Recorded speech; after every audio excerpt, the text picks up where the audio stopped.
titles took over the international headlines all over the world. What exactly is China Taiwan crisis? What are its effects? How is it affecting world trade and international business? The questions keep going. So, don't you want to know more about this topic? I'm sure you do. So, to talk more about this topic, China Taiwan crisis, to enrich us with facts, endorse us with words, I feel extremely privileged to welcome a dignified personality on behalf of Symbi Talk Club and Symbiosis family. Let us together welcome Miss Larissa Stunkel. Miss Larissa Stunkel is a research fellow at ISDP's Stockholm Center, China. She holds a master's degree in Asian Studies from Lund University of Sweden and a bachelor's degree in International Studies from Leiden University of the Netherlands. She has spent extensive semesters in both Japan and South Korea and conducted fieldwork in Tokyo. In the year 2019, Ms. Thankal completed a 6-month internship with ISDP's Stockholm Japan Center, where she first applied her academic expertise in a policy-oriented environment. Her research interest covers geopolitical developments in the Pacific Islands, maritime security, recording in progress, maritime security, as well as diplomatic relations within the Asia-Pacific region. She has also made a lot of publications on several international platforms. Some of her publications include the geopolitical shocks of China, Solomon Islands, we are live on YouTube, so how behave German properly, trade please. in the South China Sea may have been Yeah, waging link would be Berlin sent, relations, link would and the be list forwarded. goes on. We are live. I know that So all behave of us are carefully. eagerly waiting for her words, so I'm not extending any further. I welcome Ms. Larissa Stunkel for her introductory remarks. The dice is all yours, ma'am. Okay, thank you so much for the invitation, for having me. I know it's a bit dark in the background. Sweden is unfortunately not the most pleasant in autumn, so I apologize for this in advance. Yeah, it's a pleasure to be talking to you today, and I mean, you already summed it up quite nicely that it's a topic that's gripping us all. So I think I want to keep my introductory remarks short though. So we're headed towards the Chinese Communist Party's Congress in mid-October, and it's very likely that Xi Jinping is going to go for another term, that he's going to be confirmed for a 3rd term in office. And I think this has already sparked some concerns globally. I mean, the US has already said that it's going to be difficult to, move forward with China relations with this. But also the Taiwanese foreign minister has said that it's very likely that when Xi Jinping is confirmed, he will maybe double down on his ambitions to regain Taiwan, the territory of Taiwan. And I mean, there may be some truth to it, but I think the Taiwan conflict is a lot more complex than just one leader trying to, take over another country. I'm not saying this right now. I'm not going to refer to Taiwan as a country, but to take over the territory. But I think this like headline-making rhetoric, I think it assumes that Beijing is really going to launch a military attack. And this is, I don't think that this is necessarily true. They have been trying for years to undermine the democracy in Taiwan, and I think it's much more likely that they will try to go for a more subtle or covert operation to take on the Taiwan question than an actual military conflict, because even Beijing knows that an actual war is costly. I mean, we're seeing what's happening in the Ukraine right now. So I don't think that this is going to be an option unless it was the tables would turn and Xi would see that this is the only way out. But I don't think that this is something we can see right now. Plus, there was a Chinese official who noted that it's going to be that Beijing has the strategic composure and historic patience. So I don't think that there's anyone who's hard-pressed in Beijing right now to solve this issue, particularly not before the Party Congress. So, and it's going to be interesting to see what's going to come out of the Congress itself, what they might issue in terms of, Taiwan policy. I don't think that anything's going to be groundbreaking. They're probably just going to reiterate their stance that Taiwan is an integral part of China, that they want to reunite at some point. But I think what is much more perhaps dangerous or much more hard to grasp is what is happening globally. So I think the internal dimension of China, that hasn't changed that much. But I think what has changed is that there's a more polarized situation. We have a more polarized geopolitical situation. And I think this is something to look out for in the long run. So I'm going to keep it short, and I'm going to stop here. And I'm waiting for your questions and comments. So. Indeed, remarkable. Thank you so much, ma'am. Now, to further moderate this session, I would like to invite Ritwij Raj. He is the president of Symbi Talk Club and a defense journalist. Over to you, Ritwij. Thank you so much, Ijaz, and thank you so much, Larissa, for taking out the time to do this. I know it's early morning, not early morning, but I know it's 10:30 or 11 in Sweden. So thank you so much for taking out the time. So I would like to begin the discussion by asking that, would you please take us through the history of this whole China Taiwan crisis to start with? Sure. I mean, it's going to be history in a nutshell, I would say. So in the late 20s until the late 40s, we have a Chinese civil war that runs intermittently. So you have 3 phases, and then there's breaks in between.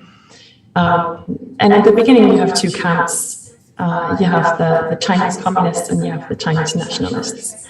The communists are led by Mao Zedong, and you have the nationalists led by Chiang Kai-shek. There are, of course, periods where they somehow fight together because they're both opposed to warlords taking control of certain areas in mainland China. And then towards the end, you also have the Japanese occupation. And of course, this brings them together, but ultimately there are rifts between both sides having different styles of how they want to govern or how they want to see China being governed in the future. Ultimately, in 1949, the communists under Mao Zedong win, and the nationalists are forced to leave. So they flee to the island of Taiwan. And subsequently, there's an attempt on both sides to reclaim territory. So for the nationalists, it's to reclaim the mainland and establish their rule as the legitimate rulers of China. And also you have the communists under Mao who want to regain Taiwan, obviously, because for them the nationalists are not the legitimate rulers of China. And I think then towards the in the beginning you also have it's not as strongly pronounced perhaps, but at some point the US becomes involved in this trying to establish a bulwark against communism, and this first goes out to Japan. So I mean they occupy Japan, and then ultimately they change course and also want to make Japan, their ally in the fight against communism. And the same happens to Taiwan. So you try to prop up Taiwan as they see that they are not the communists. They could be helpful in a fight eventually. And so since then, we had 3 distinct Taiwan Strait crises. One in the early 50s, in the late 50s, and then again in the 90s. And then there's a question of what are we seeing today? Is this a Taiwan Strait crisis? Is this going to go down in history as another crisis? But yeah, it's pretty much a fight between who legitimately rules China. Who is China, basically. Yeah. So what is the root cause of the Taiwan conflict and what were the contributing factors to it? As I said, I think the most important one is that there have been different interpretations of who has the legitimate right to rule first of all, the island, and also who is China. I think this is the first phase that is really about who gets to rule China, who is China, because you have this paradoxical situation where you have the nationalists on Taiwan claiming to be the ruling government of China. Of course, they are being recognized ultimately until you have a switch from most countries from Taiwan to the People's Republic. But I think ultimately, in recent years, also since we have this like dual China track that we're going for, there's a distinct like identity question also. So you have people on Taiwan who do not see themselves necessarily as Chinese, as mainland Chinese, and I think the division between the two has just grown. The more Taiwan also opened up, you had a phase of like dictatorial rule in Taiwan also, but it still was a question of what is a Taiwanese, who is a Taiwanese. So I think this is something that really is one of the key roots right now that we're seeing for this.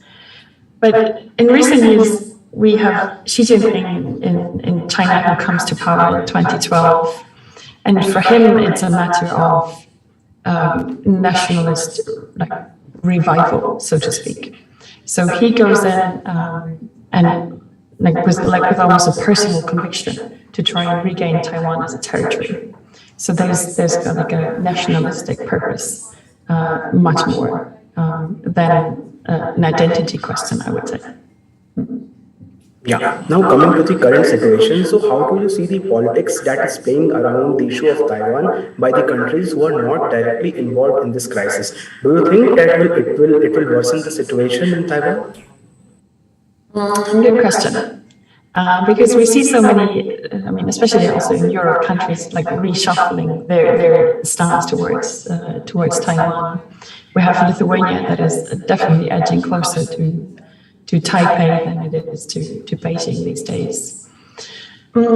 So I think one aspect is definitely that there's a growing like geopolitical divide between like maybe Western countries and what we like tend to perceive as rogue regimes almost.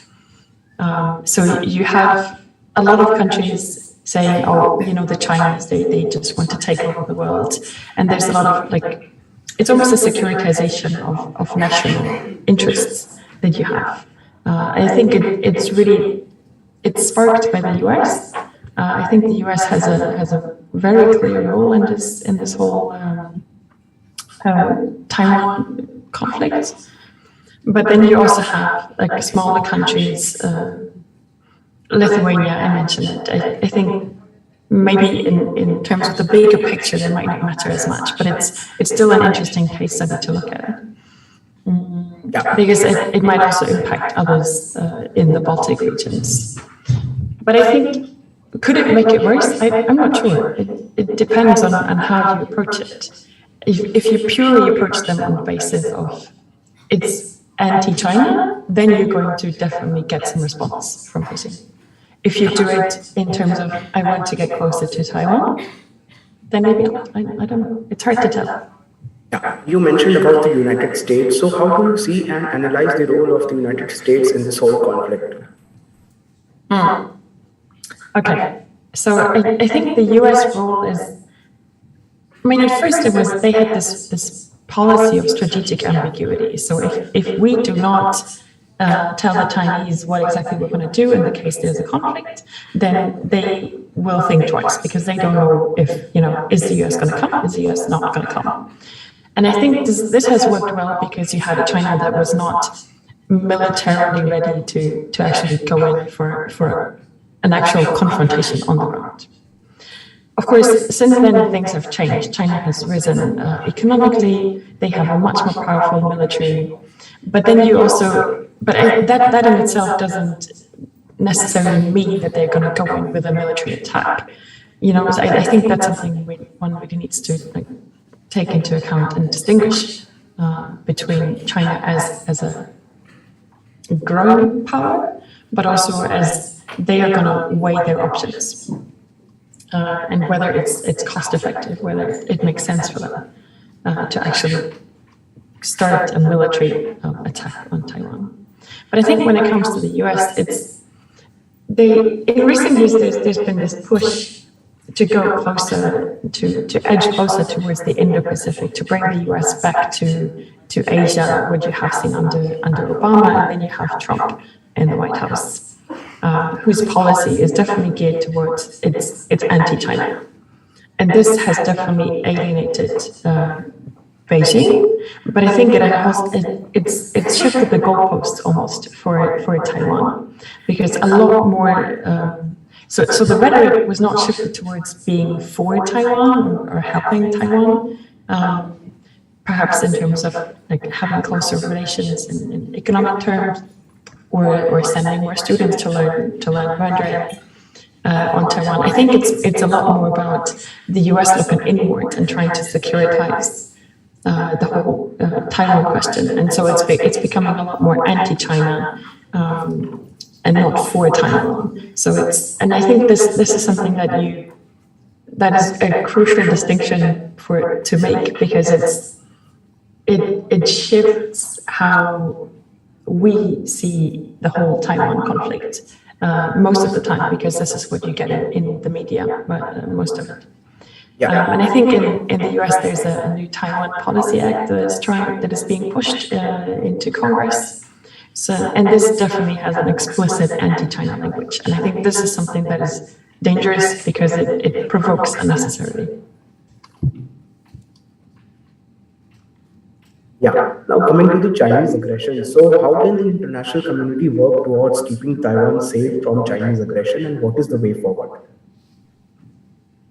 Right. It's a good question. I think one thing is to try and focus on how Taiwan can be a part of the international economy. So try to get them engaged in international organizations. This in itself is tricky, because in some of them, like statehood is a requirement, and then you have the question of, is Taiwan a state, is it not? So that's going to be tricky. But I think if there are organizations that you can push for more inclusion in Taiwan, and also you can do this bilaterally, right? You don't have to go all the way to the international states. You can just say, we would like to have closer economic ties with Taiwan. And I think this is something they might also appreciate, because they have like one of the, I think, the biggest semiconductor manufacturing in the world. So there's like a lot to gain for both sides, but you have to make sure that you don't fall into the whole anti-China narrative. I think that's something that really should be the focus for most countries. It's to, what can you do for Taiwan? How can you incorporate them internationally, rather than going, oh, we are anti-China, so we have to be for Taiwan. Yeah. Now coming straight to the point, what is the current defense situation of Taiwan? Do you think that in case of an invasion, Taiwan can protect its sovereignty and territorial integrity? I mean, so if we were to assume that there was going to be an attack, an actual boots on the ground attack for Taiwan, I would say that the Taiwanese they might be able to withstand for a few days. But if the Chinese side was to send in large numbers of troops, which has its own, like there's a logistical challenge that comes with it. So you have to like ship troops over the Taiwan Strait. So it's not as straightforward as just sending people over. But if they were able to do this, I think Taiwan's military would reach a point where they can no longer fight off a Chinese attack. At least by themselves. So that's something that, and then the US question comes back in, is are they going to come in and help them? I think with the help of the United States, there might be a possibility to fend it off, but if it was just them, it might be tricky. I think that there are advantages that speak for Taiwan, because they have an incredible intelligent apparatus, so they have the foresight, which also has been bolstered by US military equipment being shipped to Taiwan. There are plans to have some kind of maritime guerrilla warfare and to try to fend off the Chinese PLA on, like in maritime in the maritime zone rather than on land. And I think one aspect that you cannot really train for if you are a PLA officer is that there's a different geographic in Taiwan. So there are only certain beaches that you can land on, and this might be an advantage for the Taiwanese side to know that the Chinese don't have that many options to land on the island. But I think the most crucial question is how durable is their equipment and how durable are their soldiers. I mean, with all the Chinese incursions, you're like slowly wearing them down. And there's equipment that is not being replaced because the US has a lot of red tape in sending all of these nicely packaged military equipment deals that have been made, but they have not reached Taiwan yet. So I think if that is not solved anytime soon, then it's going to be very difficult for the Taiwanese to fend off an attack in the long run. Yeah. How do you see and analyze the role of South Asian nations in this whole conflict? Can you repeat the question? Sorry. Yeah. How do you see and analyze the role of South Asian nations in this whole conflict? I mean, it's tricky to say. If you look at them, I mean, most of them don't want to get involved in the whole Sino-American spat. And I think if we continue down the road that we're going down now, there could be some kind of buffer if there might be some closer cooperation between South Asian nations and Taiwan, because it makes the cost a lot higher for the Chinese to invade the island. But I also see how, like, why countries in the region wouldn't want to get involved in this kind of conflict. It's because, especially if it was like, if you had to choose sides between the US, if Washington was to come in and say you have to choose between either us or them, and I think this is something that could get out of hand if we don't step up now. Yeah. So, what is the way forward, and where do you see Taiwan in the near future? And what, according to you, could be a possible outcome if China launches an invasion on Taiwan? There's, I wish I had one answer for this that might be a bit more comforting. But currently I am honestly worried about the situation. So where do I see Taiwan in the near future? I would hope that the current status quo will be maintained and that there's no further provocations,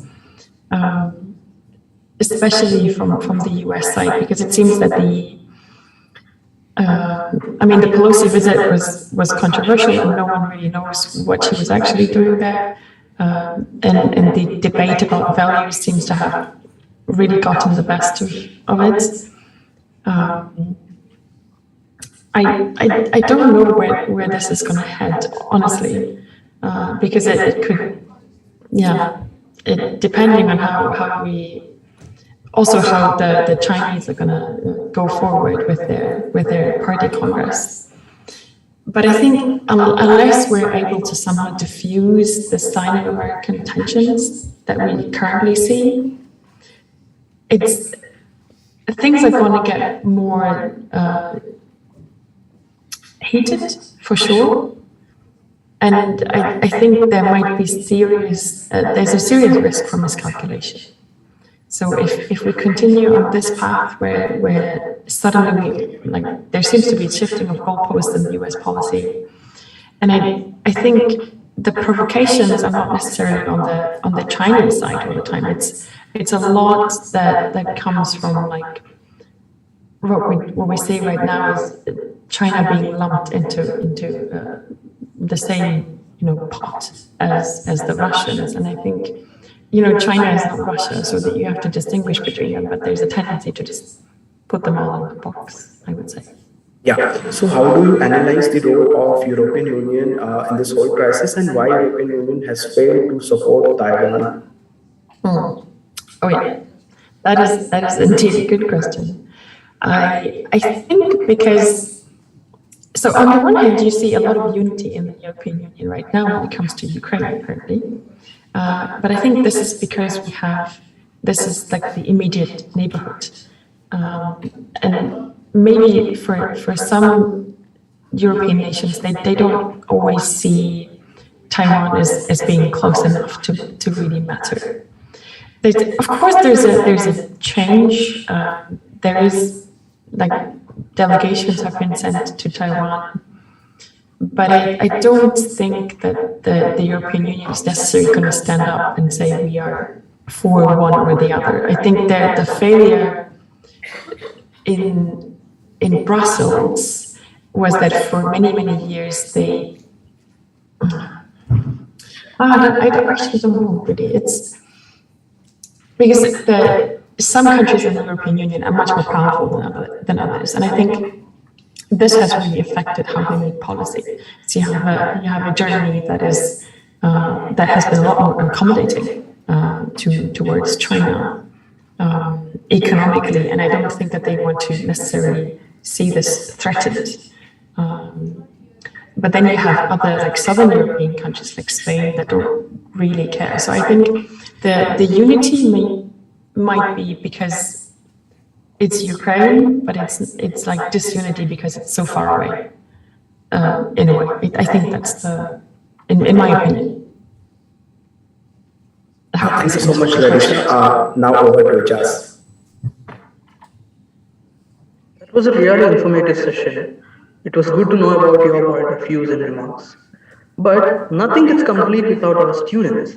So I would like to invite any student if they have any more questions with them. Are there any students?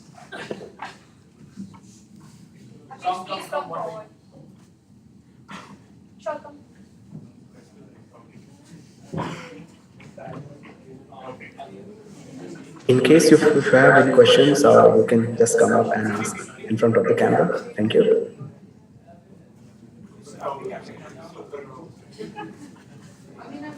Stand here, face the camera, and ask a question clearly.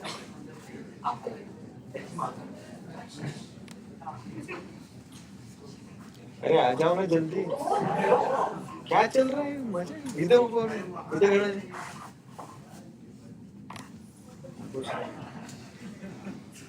So my question is that we all know about the global chip shortage. The world is highly dependent on TSMC for the semiconductors. And what are the measures that are taken by USA to tackle this chip shortage? Because we all know because of the China Taiwan dispute, the situation is only going to worsen, right? So your question is how can we make sure that we have enough chips in the long run? Is that roughly? Yeah. Okay.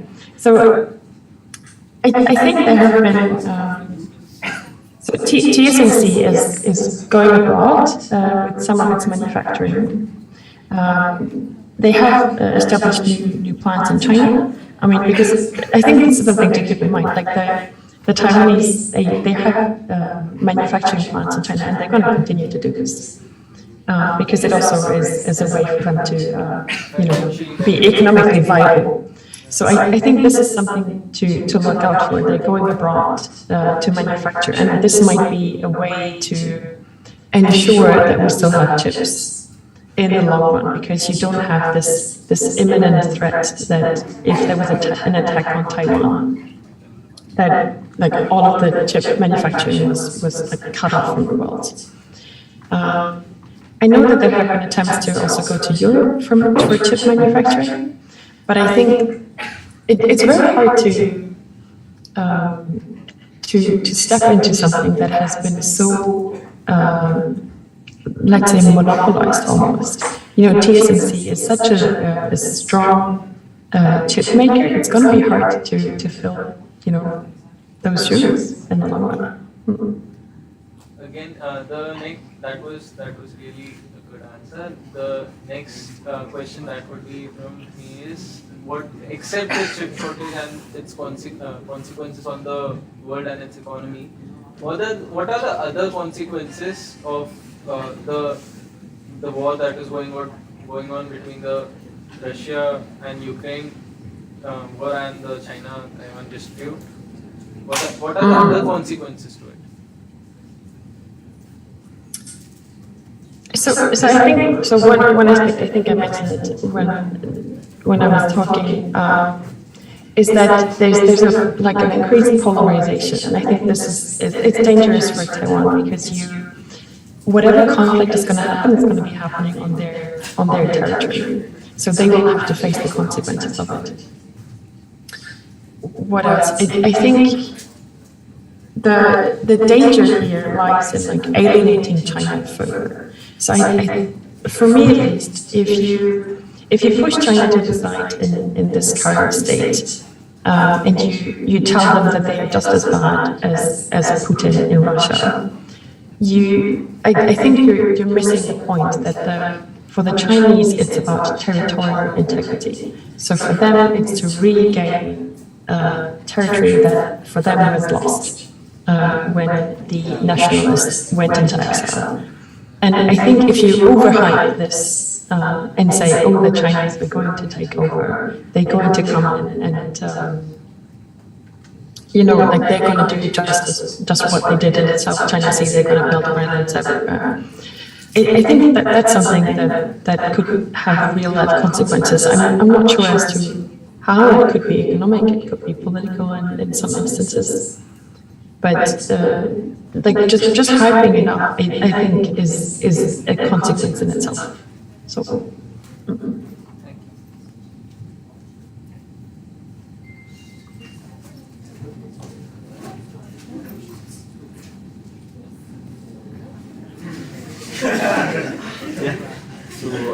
Good morning, good afternoon, I don't know what's the time.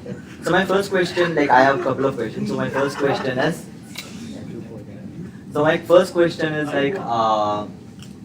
the America's policy on Taiwan, because America is one country which accepts one China policy. At the same time, they are if China comes up with an attack, they will stand with Taiwan. So isn't their focus on the South China Sea, which is somewhat strategically very important, because once they get the South China Sea, the entire South Asian region is somewhat under their control. So I'm not sure I understand your question properly, but the South China Sea for the Chinese, the claim is purely historic. You can question whether they are right or not, but I think their focus in the South China Sea is much more domestically motivated than it is internationally motivated, at least in my opinion. So what we see is the South China Sea is being, they're trying to take over because the only way to make sure that you properly make those claims that you have territory there is when then you build islands and then you have your exclusive economic zones. But maybe you can repeat the question. I'm not sure I answered it right. US is one country who supports one China policy. At the same time, they support Taiwan too, even though all their strategic relationships are from Beijing. So isn't their focus on the South China Sea region, which could eventually give them the power in the South Asian, in the Chinese region? Just like how NATO did it, Ukraine. NATO was trying to do it, Ukraine. So you mean whether they could extend this kind of conflict into the Taiwan Strait? I guess I don't want to rule it out. For me right now, it's hard to see how the South China Sea could be dressed like the Taiwan Strait, but I think for the Chinese it might be good, training ground almost. That's the only way I could see it. I hope this answers the question. Yeah, it's fine. Thank you. Anybody else has a question? Can you can ask? Okay, sir. Hello. Good afternoon, ma'am. So myself Sivaram. Am I audible? Loud and clear. Yeah. So my question is about it's like few sub dimensions or multi dimensions. So we see first of all it's regarding the world trade agreements or the treaties and agreements between the countries. If there is pre-existing agreements between China and Taiwan, and if there is like if you see United Nations and World Trade Organizations coming under control, and furthermore also China is ready to invade, and if it eventually gets success, won't it provoke other pre-existed colonies in the history to start it colonization back in the modern era? What's your opinion about it? Okay, let me just repeat. So the first question was about whether there are agreements, like trade agreements. Now, even after the agreements are under control by World Trade Organization and United Nations, still China is trying for control, right, over Taiwan, and still China is against Taiwan, right? So if that is successful in the near future, won't it provoke the other nations to get back to their own colonies which were in the history? So will it be getting out of the world peace? That's what my question is. First one. So I'm trying to. So I mean, if there was some kind of like, if I understand your question correctly, is so if Taiwan at some point was to join like the World Trade Organization, I think at that point that would almost immediately call on Beijing and for them to think that Taiwan has like almost declared independence. So I think this would be a tricky one to tackle in the long run. The question is like how are the other countries are gonna? I think for Beijing, trade it's something that they need to survive, right? So they want to push for more trade because it's one way to keep the Communist Party in power.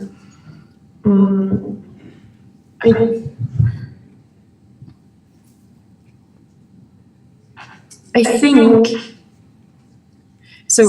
Whatever is going to happen is if the Taiwanese were to join, I think then you will definitely see more conflict with China.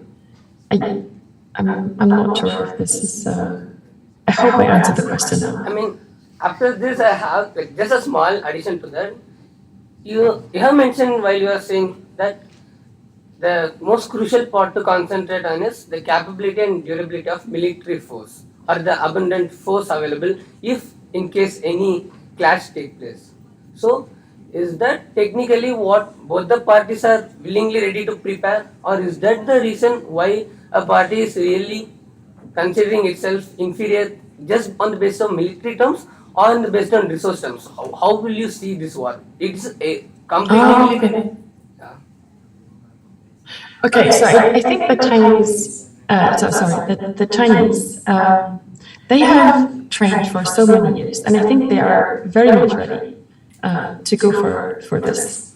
The question is, are they willing to pay the price? I mean, there might be bloodshed. So I think you have to explain it to your own people why you go in and try to reclaim territory. Plus, at least in this current climate, if you go out, I mean, we've seen what happened to Russia. They're being sanctioned, they're being isolated. So, and I think for Xi Jinping, you have to really consider what is really worth it here.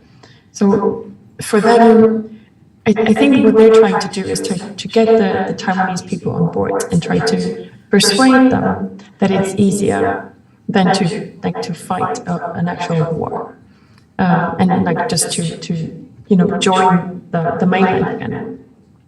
So I think they are ready. They're definitely ready.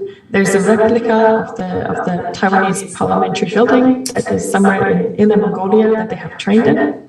So they have definitely trained for like an actual attack, and I'm pretty sure that they are ready when if push comes to shove and Xi Jinping says we're going in now, they will be. I think the question might be just how well they might fare in an actual conflict. So you can plan all of this ahead and you can have all of these strategies, but the PLA has never had any proper combat experience. So this might be a hindrance. But I think for China, it's also like, there's also a narrative aspect. So for Xi Jinping to say we are ready also has I think this is more of a domestic, I think it has both domestic and international audiences that he wants to appeal to. So domestic, because you have an economy that is not necessarily doing that well right now, so you're trying to deflect a bit. And internationally, if you see Pelosi coming in, if you have all these politicians coming to Taiwan, of course you want to show the strong side, and you want to go in and say, we have the means to actually go in. So if you're not careful, we're gonna push the button, so to speak. I hope this answers your question. Yeah, thank you.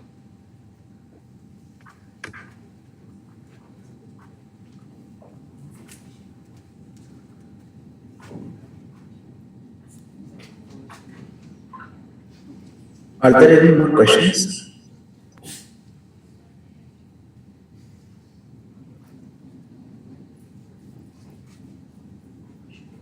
Okay, Swarnim has a question. Okay.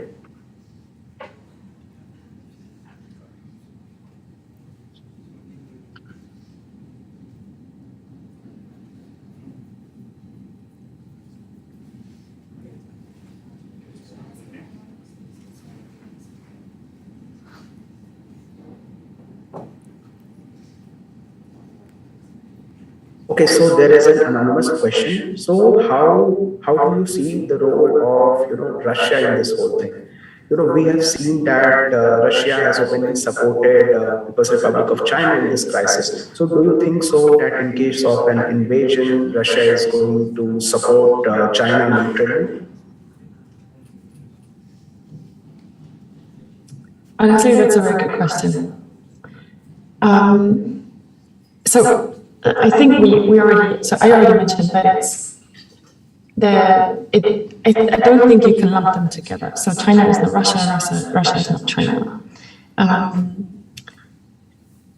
don't know if Russia would have, first of all, the capability to go in, because most of their forces they're pinned down in Ukraine at the moment.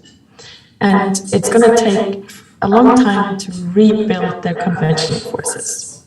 So I don't think that the Russians would necessarily have the means to provide a lot of support for the Chinese. The only way I can imagine they might offer support is just by keeping China engaged economically, just like they're doing right now in the Ukraine crisis. So you would, rather than open up the military channels, I think they would go for like rhetorical support. You would go out and maybe not explicitly. I think the Chinese and the Russians, despite what they would prefer to see as like a no limits friendship, there are clear limits to their friendship. And I think we've seen this because when Xi Jinping went to Central Asia last week, or the beginning of this week actually, he did not hide the fact that he was unhappy with how things are going in Ukraine. So, and I think the Chinese have expected a different outcome from the Ukraine war. And I think it's most experts would agree that it was. They assumed that Ukraine would basically fall within just a few days. So I think if the only way I can see Russia supporting China is first off through economic means, not so much militarily, because I think the PLA is well staffed and well equipped to tackle this. And unless this conflict was to spill over somehow, but I don't see why. And then, of course, you have the economic side. Yeah, I think that's pretty much it. Thank you so much, Ijaz. It was indeed a remarkable session, wasn't it? Thank you so much everyone who asked questions, and thank you, ma'am, for the precise answers. Thank you so much, Ms. Larissa and Ms. Nothing in symbiosis is complete without the words of our Honorable Director, Dr. Jaiprakash Padilla. He is the core and strength of our symbiosis family. So with all due respect, I invite Jaiprakash sir to deliver the word of thanks. So please. Thanks, Ijas. Hello, Miss Larissa. I hope I'm spelling it correctly. Okay. As very well explained by Larissa, with respect to the China Taiwan crisis and its impact on the global world order, the crisis arises when there is a hit to the economics of any country. Every country has its own right to live peacefully. The China Taiwan crisis is mainly about the question who will rule. This is my purview, right? And Taiwan, over the period of last around half of the century, more than half of the century, they have came out excellently well when we talk about semiconductors, which was again very well elaborated by Larissa. So they are the biggest semiconductor manufacturers of the world. May it be a toy industry to an automobile industry, or it may be as economically costlier products like capital goods or something, right? Everything needs semiconductors. And definitely a country like China would like to rule particular smaller country which is on the southeast of its zone, so that they could become probably the world's largest semiconductor manufacturers. Even students, this becomes a kind of an assignment to you that you can explore probably through the internet whether even the countries from United States, that is far west, do they give orders for semiconductor manufacturing or subcontracting the orders to the countries like Taiwan. And you can probably try to explore one of the areas where you can be an entrepreneur. India is also thriving very aggressively in the time to come to become a semiconductor manufacturer, and we could independently manufacture the semiconductors in our own country. Definitely that would require certain resources, and for which I think our government and the people around, even the companies, they have came together and they would be certainly doing it. So definitely this India-China crisis would definitely has an impact over the globe, but certainly things would keep moving. So with this words from my side, a big thanks to Ms. Larissa for accepting our invite. I congratulate the Symbi Talk Club of SCMS Nagpur for organizing this. Very well done under the leadership of Dr. Shubhajit Pahadi, and very well done anchored by Ritwij and Ijaz. Thank you so much and best wishes to all the students. Thank you, Larissa. As you were said, sir, the China-Taiwan crisis is not set to any boundaries. It is discussed throughout the world. Thank you, sir, for your words. Thank you, everyone, for making this day a remarkable one. And let me adjourn this session by reminding you the words of Craig D. Losenberg. A sunset is nothing more than and nothing less than the black side of a sunrise. Thank you, everyone. Thank you, Larissa.